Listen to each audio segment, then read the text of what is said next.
이스라엘 성지 순례를 하면 광야 체험이라는 것을 하게 됩니다. 광야라는 곳은 죽음의 장소라고 알려져 있죠. 그러나 광야라는 곳은 무조건 죽음만을 의미하진 않습니다.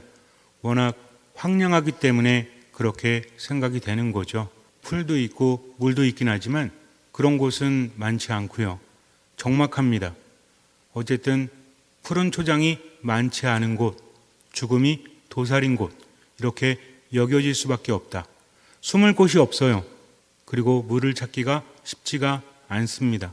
그래서 살아가기에 적합하지 않은 곳이죠. 성경에 봐도 광야라는 곳은 사탄이 머무는 곳, 사탄이 좋아하는 장소가 어디라고 해요? 무덤과 광야라고 하죠. 왜 그렇습니까? 죽음이 도살인 곳이기 때문에 그렇다. 그러나 광야라는 곳은 우리 그리스도인들에게 있어서는 은총의 장소라고 하죠. 왜 그럴까? 죽음이 도사리고 있고 살기가 쉽지 않은데 뭐가 은총의 장소란 말인가? 라는 생각이 들 때도 있습니다. 인생도 광야와 같다라고 하죠. 여러분들은 인생에 대해서 어떻게 생각하십니까? 살만하고 행복하다고 생각하세요? 아니면 마지못해서 살아간다, 너무 힘들고 괴롭다, 어떠십니까? 물론 매일매일 느낌이 다르긴 하겠지만 기본적인 느낌이라는 게 있죠. 살만한 세상이에요? 아니면 마지못해 사는 거예요? 대답하지 않으셔도 돼요. 스스로 묵상해 보시기 바랍니다. 너무나 힘들고 너무나 괴롭죠. 여러 가지가 나를 못 살게 굴어요. 그러나 우리의 삶이 광야라면 그러면 어떻게 살아가야 될까? 이것을 먼저 생각해 봐야 합니다. 하느님께 뭔가를 청하기 전에 이미 나에게 주신 것이 무엇인지를 깊이 묵상해 봐야 한다는 거죠. 어쩌면 우리는 습관적으로 내 삶을 바라보면서 광야도 같다, 죽음의 장소다, 괴롭다 이렇게 생각하고 있는 것은 아닌가? 새로운 눈으로 세상을 바라보지 않으면 내 삶은 바뀌지 않기 때문이죠. 어쨌든지 간에 광야라는 곳은 죽음을 느낄 수밖에 없어요. 숨을 곳이 없기 때문에. 광야 체험을 하다 보면 일단 태양이 내리쬐는 것을 피할 수가 없어서 너무나 덥습니다. 그리고 눈앞에 펼쳐진 광경이 이쁘다라기보다는 좀 답답하죠. 시야가 막혀서 답답한 것이 아니라 워낙 뜨거워서 녹음을 찾아볼 수가 없어서 답답합니다. 그런데 특이한 게 있는데 가끔 가다가 뼈가 있어요. 뼈가. 동물의 뼈 같기도 하고 사람의 뼈는 아니겠죠. 동물의 뼈 같은데 어떤 동물인지는 제대로 알지 못하는. 그래서 가이드에게 물어봤습니다. 이 뼈는 어떤 동물의 뼈입니까? 그랬더니 그분이 말씀하시기를 잘 모르겠지만 아마도 염소의 뼈가 아닐까? 라고 생각이 된대요. 왜 그렇습니까? 그랬더니 보통 양과 염소 중에서 길을 잃어버릴 확률이 큰 것이 염소래요. 왜냐하면 염소는 눈이 잘 보이기 때문입니다. 양은 눈이 잘 보이지 않는다. 1m 정도뿐이 안 보인다라고 하죠. 그래서 양들이 갈 때는 앞에 있는 양 엉덩이를 보고 가는 거예요. 염소는 눈이 좋다. 그렇다면 왜 하필이면 염소일까? 눈이 잘 안 보이는 양들이 길을 잃고 죽어간 것이 아니라 염소가 그렇게 했다는 것은 좀 의문이 들죠. 그래서 왜 그렇습니까? 그랬더니 양들이 특징이 있는데 눈이 잘 보이지 않으니까 목자를 따라갈 수밖에 없대요. 목자의 음성을 알아듣는다라고 예수님도 말씀하시죠. 양들은 참 습성이 좋지 않습니다. 지멋대로 해요. 말도 잘 듣지 않는데요. 그러나 때가 됐을 때 목자의 음성을 알아듣는다라는 거죠. 우리나라는 목장에 양들이 모여서 보호를 받지만 이스라엘 근동지방은 그렇지 않습니다. 주로 유목 생활을 예전부터 했었죠. 워낙 척박한 곳이기 때문에 풀이 많지가 않아요. 양들을 이끌고 염소들을 이끌고 풀이 있는 곳에 찾아가야 합니다. 한참 동안 풀을 뜯고 난 다음에는 저녁이 되었을 때 집으로 돌아가죠. 양들이 엄청나게 많아요. 염소들도 많습니다. 여기저기서 모였다는 거죠. 저녁 때가 되면 목자는 양들을 부릅니다. 그 음성을 듣고 양들이 모이죠. 그리고 목자는 집으로 인도합니다. 그런데 뭔가 이상해서 감이라는 게 있어서 양과 염소를 세워놓고 숫자를 셉니다. 모자르죠. 한 마리가 없습니다. 목자는 양들을 내버려 둔 채 한 마리 양을 찾아서 헤매이게 돼요. 성경에서 우리가 이미 들은 내용입니다. 그렇다면 왜 목자는 그렇게 찾아 헤맬까? 일반적으로는 양들은 목자의 음성을 알아듣고 목자를 따라가기 때문에 길을 잘 잃지 않는다. 그러나 염소는 눈이 잘 보이니까 자기 시야를 믿고 앞으로 나아가다가 결국에 밤이 되면 목자를 찾아오지 못하는 경우가 있어서 죽게 된다는 겁니다. 그래서 눈이 잘 보이는 것보다는 안 보이는 것이 덜 위험하다는 거죠. 하지만 예외가 있죠. 가끔은 정신을 빼앗길 때가 있지 않습니까? 다른 양들을 만나가지고 이웃 마을의 양들을 만나서 이런저런 얘기? 물론 아닐 수도 있겠지만 이렇게 저렇게 하다가 풀을 뜯다가 목자 음성을 알아듣지 못할 때도 있죠. 듣고 안 갈 수도 있지만 듣지 못할 수도 있어요. 그런데 문제는 뭡니까? 옆에 다른 양들이 있어가지고 괜찮겠지라고 하지만 때가 되었을 때 양들은 저마다의 목자의 음성을 듣고 떠나간다면 나중에 누구만 남아요? 혼자만 남는 거죠. 집으로 돌아갈 수 있습니까? 없습니까? 돌아갈 수 없죠. 왜? 배는 게 없으니까. 더군다나 밤이 되면 아예 보이질 않습니다. 그러니 양은 이리 가지도 못하고 저리 가지도 못하고 떨고 있을 뿐이라는 거죠. 아무것도 할 수 없습니다. 그렇게 밤이 깊어지면 어떤 상황이 펼쳐지죠? 어차피 내일쯤 되면 또 양들이 모일 테니까 하룻밤 노숙하면 된다? 그렇지가 않습니다. 먹을 것이 워낙 없기 때문에 밤이 되면 누가 활동을 해요? 맹수들이 활동을 합니다. 으르렁대는 사자처럼 먹이를 찾아 돌아다니는 맹수들. 배고프죠? 걔네들도 배고픈 거예요. 워낙 먹을 것이 없으니까. 그래서 길 잃은 양을 내버려 둘 리가 없다라는 거죠. 양이 싸울 수 있겠습니까? 아무리 힘이 센 양도 맹수들에게는 밥일 수밖에 없죠. 양 보셨어요? 도망가지도 못하잖아요, 잘. 싸울 수도 없습니다. 그러니 100% 죽을 수밖에 없다.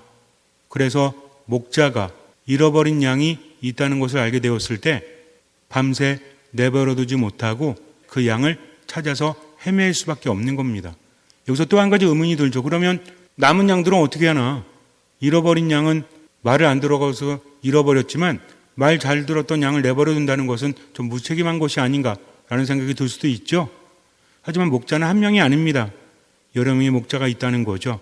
대부분의 목자는 남아있는 양들을 보살피고 있죠. 또 누가 있어요? 개들이 있습니다. 개들. 세상에서 가장 똑똑한 개가 뭐라고 하죠? 어떤 종이래요? 들어보셨습니까? 푸들. 푸들은 2위래요. 2위. 1위는 보더콜리라고 합니다. 보더콜리는 머리도 굉장히 좋고 체력이 엄청나게 좋대요. 왜냐하면 양들을 쳐야 되기 때문에 양들을 이리저리 몰고 목자의 의도를 알아채야 되기 때문에 머리가 엄청나게 좋다라고 합니다. 이런 개들도 있죠. 그러니 남아있는 양들은 안전합니다. 문제는 누구예요? 잃어버린 양이라는 거죠. 얘는 밤을 버틸 수 없어요. 그래서 목자가 양을 찾아가는데 목자에게도 안 보이죠? 그러니 어떻게 하겠습니까? 양의 이름을 부르거나 소리를 낸다는 거죠. 양이 할 수 있는 것은 아무것도 없다. 그러나 양은 목자의 음성을 기가 막히게 알아듣는다는 거죠. 앞이 보이지 않기 때문에 이리 갈 수도 저리 갈 수도 없습니다. 더군다나 우리나라처럼 길이 잘 돼 있는 곳이 아니라 낭떠러지도 있고요. 여러 가지 위험이 도사리고 있기 때문에 나아갈 수 없습니다. 그저 그 자리에서 두려워하면서 떨면서 기다리고 있을 뿐이라는 거죠. 이제는 죽었구나라는 생각이 들어요. 그런데 저 멀리서 목자의 음성이 들립니다. 누구의 목소리인지 금세 알겠죠? 양은 어떻게 해야 돼요? 저 여기 있습니다. 아주 작은 소리를 냅니다. 크게 내지도 못해요. 누가 들을까 봐? 으르렁대는 사자처럼 돌아다니는 맹수들이 들을까봐. 그럼 목자는 어떻습니까?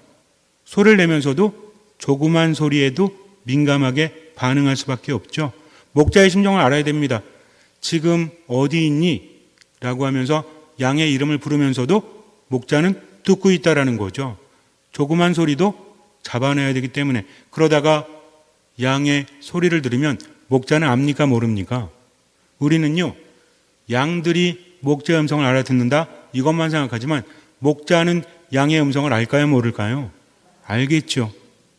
그 소리를 듣고 목자가 양에게 다가갑니다. 지금 목자는 뭘 건 거예요? 목숨을 건 거죠.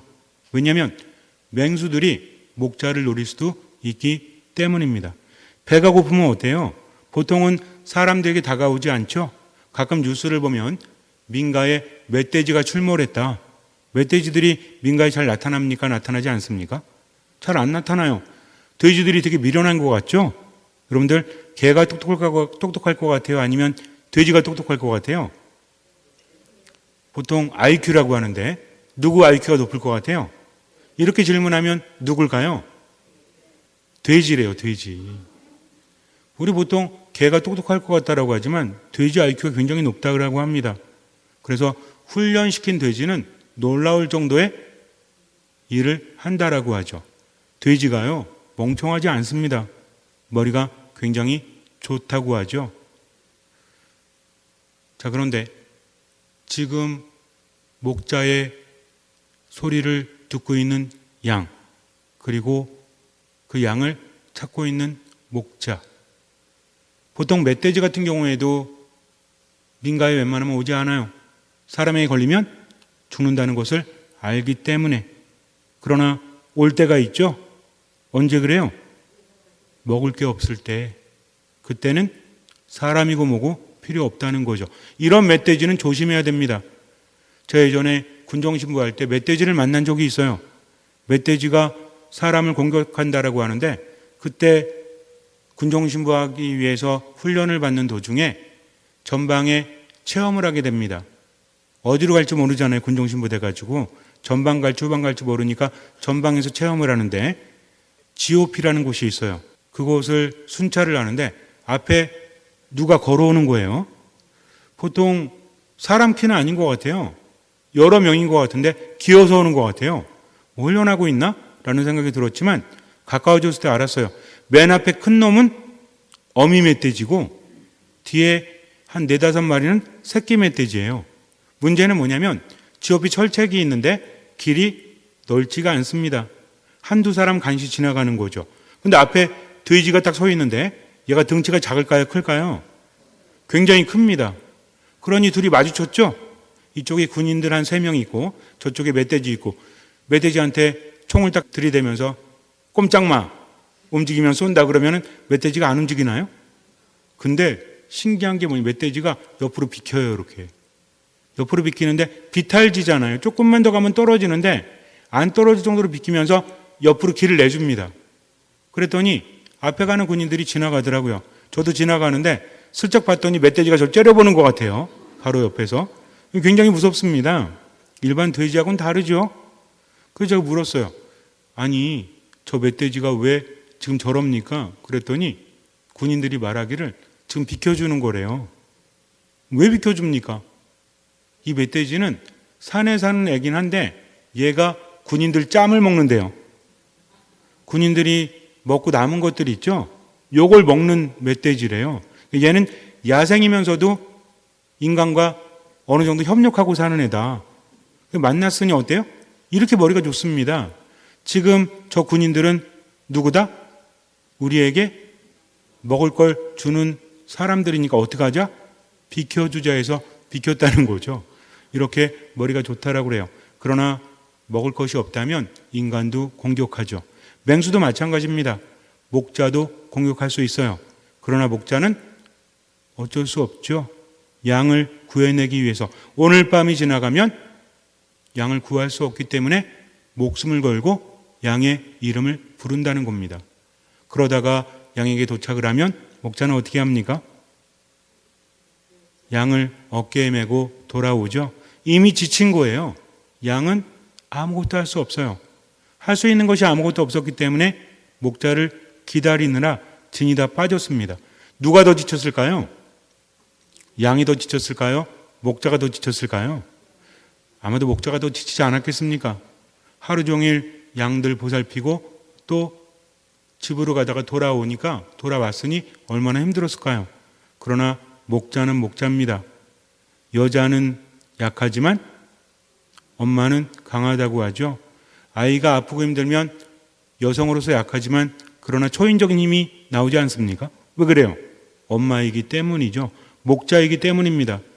양을 어깨에 메고 돌아와서 잔치를 벌인다고 하죠. 왜? 죽었던 내 양이 살아 돌아왔기 때문입니다. 여기서 중요한 것은 세상이라는 광야를 살면서도 우리도 똑같은 삶을 살고 있다는 거죠. 때로는 이 길이 맞는 것 같아요. 눈에 보이는 만큼 앞으로 나아갑니다. 그러다가 밤이 되면 아무것도 보이지 않는다는 거죠. 하느님을 신뢰하고 믿음 안에서 살아가다가도 때로는 내 뜻대로 움직일 때가 있지 않습니까? 그럴듯하거든요. 그런데 문제는 뭡니까? 빛이 사라지고 나면 아무것도 보이지 않는다는 거죠. 나도 모르는 사이에 여기까지 와버렸어요. 이제는 깨닫습니다. 죽음이 도사리고 있다는 것을, 얼마 남지 않았다는 것을. 어떤 징후가 일어납니까? 너무나 우울함에서 벗어날 수 없죠. 분노가 너무나 커서 그 안에서 헤어나오지 못합니다. 살 만한 힘이 하나도 없어요. 살 재미도 없습니다. 점점 삶이 지겨워지고요. 점점 삶을 피하고 싶어요. 그래서 살 길을 찾아보지만 아무것도 할 수가 없는 거죠. 마지못해서 하루하루 살아가긴 하지만 살아가는 것이 아니라 하루하루 죽어갈 뿐입니다. 의지도 없어요. 우울함이 바닥으로 완전히 치닫습니다. 너무나 화가 나고요. 희망이 없어요. 절망 속에서 하루하루 힘들어질 때 우리는 무엇을 할 수 있습니까? 그럴 때 아무것도 할 수 없다는 거죠. 신앙이란 무엇입니까? 가장 중요한 것은 어떤 의무를 채우는 것이 아니라 하느님께서 우리와 함께 하신다. 어떤 하느님께서?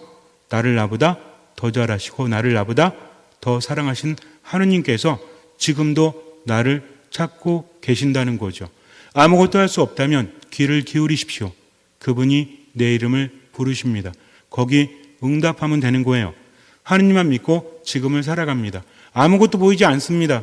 그러나 음성이 들린다는 거죠. 그것을 들으려고 하는 듣는 마음이 바로 기도입니다. 이것이 바로 신앙이라는 거죠. 우울해하지 마. 걱정하지 마. 두려워하지 마. 불안해하지 마. 내가 너를 찾고 있다. 나에게 대답하기만 하면 돼. 라는 그분의 음성을 듣고 대답하면 되는 거예요. 그것이 무엇입니까? 이것이 믿음이요. 이것이 신앙이라는 거죠. 그런 믿음의 삶을 살아갈 때 하느님께서 나에게 다가오십니다. 나를 노리는 사탄이 으르렁대는 무엇처럼? 사자처럼 우리를 찾아 헤매인다고 할지라도 그래도 걱정할 필요가 없다라는 거죠. 베드로 1서에서 우리에게 말해주고 있지 않습니까? 사탄이 악마가 으르렁대는 사자처럼 먹이를 찾아 돌아다닙니다. 그러니 여러분은 믿음을 굳건히 하여 악마에게 대항하십시오. 무엇으로 대항하라고요? 믿음으로 대항하라는 거죠. 우리가 악마를 이길 수 있어요? 양이 아무리 대단하다 한들 사자를 이길 수 있습니까? 절대로 이길 수 없죠. 우리도 사탄을 이길 수 없습니다. 그러나 무엇으로 대항하면 돼요? 믿음으로 대항하는 거다. 믿음이 무엇입니까? 나는 사탄을 이길 수 있다라는 신념이에요. 믿음이 뭐라고 했죠? 하느님께서 나와 함께 계신다. 그분을 바라본다. 나병 환자가 예수님께 나아갈 때 왜 그럴 수 있었습니까? 저분은 나를 치유하실 수 있는 분. 사람들 앞에 내가 나섰다가는 돌에 맞아 죽을지 모르겠지만 어차피 이렇게 사는 거 무슨 의미가 있나? 그저 저분만 바라보자 하면서 어떻게 했습니까? 돌에 맞을 각오를 하고 예수님께 나아갔죠. 누구만 바라본 거예요? 예수님만 바라본 겁니다. 그분을 온전히 믿었다는 거죠. 이것이 무엇이다? 이게 믿음이라는 거죠. 하느님이 계시지 않다면 믿음도 아무 의미 없는 거예요. 뭐가 이루어진다는 신념이 믿음이 아니라 누구를 바라보는 것? 나를 나보다 더 잘 아시고 나를 나보다 더 사랑하시고 그분에게는 불가능함이 없다는 것. 모든 것이 가능하기 때문에 어떻게 한다? 오로지 그분만 바라보고 듣는 마음으로 온전히 맡긴다. 이것이 바로 믿음이라는 거죠. 그럴 때 우리는 사탄도 이겨낼 수 있는 것입니다. 지금 이 순간도요, 사탄은 우리를 노리고 있어요. 어디로 끌고 가기 위해서? 죽음으로 끌고 가기 위해서. 그 증오가 뭐라고 했죠? 우울함, 분노, 미움, 시기, 질투, 부정적인 느낌들, 부정적인 생각들. 그것이 우리를 어디로 이끕니까? 죽음으로 이끈다는 거죠. 그럴 때 어떻게 하자? 멈추자. 그리고 어떻게 하자? 성호를 긋자. 그리고 무엇을 청하자? 듣는 마음을 청하자. 오직 주님만 믿고 언제만 살아가자? 지금만 살아가자. 삶이 힘드십니까? 그러면 지금만 살아가세요. 절망적이고 희망도 없으십니까? 그래도 지금만 살아가시면 돼요. 너무 많은 생각 때문에 스트레스 받지 마세요. 언제만 살아가면 돼요? 지금만 있는 그대로 살아가고 나머지는 맡기면 되죠. 너무나 화가 납니다. 어떻게 하면 돼요? 멈추고 성호를 긋고 기도하면 돼요. 얼마만큼?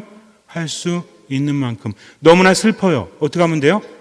멈추고 성호를 긋고 기도하면 돼요. 미사, 말씀, 기도 안에 머물면서 그럴 때 주님께서 우리를 찾아오신다는 거죠. 이것이 바로 믿음입니다. 잠시 눈을 감으세요. 신앙에 있어 가장 중요한 것은 하느님께서 우리와 함께 하신다는 겁니다. 나를 나보다 더 잘하시고 나를 나보다 더 사랑하신 하느님께서 지금 나를 찾아 헤매이십니다. 모르셔서가 아니에요. 내가 응답해야 됩니다. 이것이 바로 믿음이라는 거죠. 하느님이 내가 어디 있는지 몰라서 찾는 것이 아니라 내가 응답하기를 바라십니다. 그러니 하느님께 응답하면서 지금을 살아가세요. 우린 모두 잘 살려고 합니다. 그러나 때로는 의도하지 않게 삶이 죽음으로 흘러갈 때가 있죠. 너무 자신만 탓하지 마세요. 지금 중요한 건 삶으로 나아가는 겁니다. 할 수 있는 것은 아무것도 없죠. 우울함이, 분노가, 좌절이, 절망이 나를 짓누를 때 그저 멈추십시오. 성호를 그으십시오. 듣는 마음을 청하면서 하느님을 기다리십시오. 하느님께서 나에게 오십니다. 말씀으로 오시고 그분은 나에게 여러 가지 모습으로 오십니다. 그러니 듣는 마음으로 귀를 기울이고 그저 지금만 살아가시면 돼요. 지금 이 순간 미사, 말씀, 기도 안에 머물며 최선을 다하십시오. 나머지 주님께 맡기십시오. 그저 할 수 있는 만큼 지금만 살아가십시오. 주님께서는 그 믿음을 보시고 우리 삶에 놀라운 기적을 일으켜 주실 것입니다. 아멘.